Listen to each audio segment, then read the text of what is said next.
تم واپس ٹاکسی میں نہیں آؤ گے؟ نہیں، وہ دفتر یہاں سے قریب ہی ہے جس سے کام کے سلسلے میں ملنے آیا تھا، اس طرف۔ ویسے تم کیا کرتے ہو؟ وہ کوٹ کی جیبوں میں ہاتھ ڈالے کھڑی گردن اٹھائے اسے دیکھ رہی تھی۔ میں ایک غریب سا ریسٹورنٹ اونر ہوں۔ استقلال اسٹریٹ پہ جو پہلا برگر کنگ ہے وہ میرا ہے۔ استقلال اسٹریٹ ٹیکسن اسکوائر کے بالکل ساتھ ہی ہے، دیکھی ہے نا تم نے؟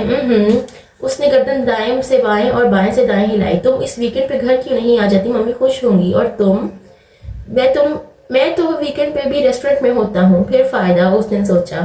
کوشش کروں گی، وہ مسکرا دی، پھر دایاں ہاتھ جیب سے نکال کر بال پیچھے ہٹائے۔ تمہارا ہاتھ ابھی تک سرخ ہے۔ اگر کسی دوست نے پوچھ لیا تو کیا کہو گی؟ کہہ دوں گی کہ گدلی برف کے ساتھ کیچڑ تھی، گھاس پہ وہیں پھسل گئی۔ اس نے لاپرواہی سے شانے اچکائے۔ اب کزن کے ساتھ کافی پینے کا قصہ سنانے سے تو رہی۔ پھسل گئی تو ہتھیلی رگڑی گئی؟ ہاں۔ اور گھٹنے؟ جہان نے مسکرا کر اس کی جینز کی طرف دیکھا۔ مطلب؟ حیا نے آئیبرو اٹھائی۔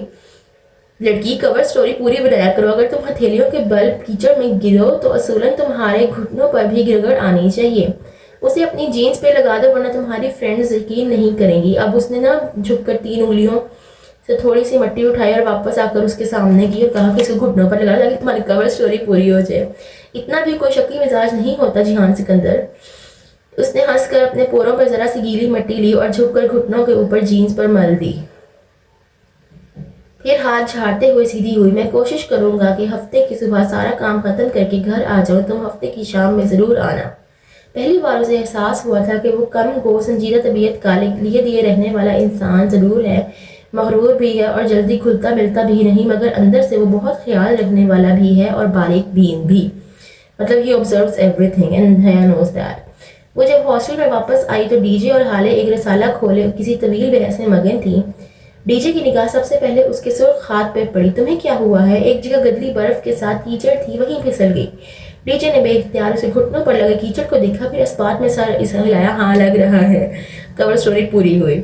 حیا بات بدلنے کی غرض سے بولی، حالے یہ بالکنی بتی کون جلاتا ہے؟ جیسے ہی اس کے نیچے جاؤ تو وہ جل اٹھتی ہے۔ ان میں آٹومیٹک سینسرز لگے ہیں، وہ اپنی رو میں کسی انسان کی موجودگی پر یا پھر تیز ہوا، آندھی وغیرہ میں خود بخود جل اٹھتی ہیں۔ اور دروازہ بہت دیر سے بند ہوا، خود بخود۔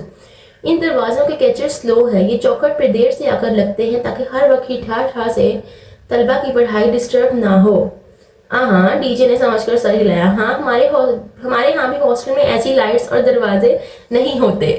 حیا نے ڈی جے کی بات تیزی سے کاٹی۔ اور پاک ٹاور ایشیا کا دوسرا بڑا مال نہیں ہے، ہمیں غلط فہمی ہوئی تھی۔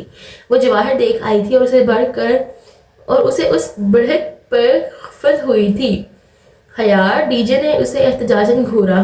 حالے ابھی تک حیا کا کوٹ دیکھ رہی تھی۔ حیا الماری کی طرف چلی گئی تو حالے گہری سانس لے کر بولی،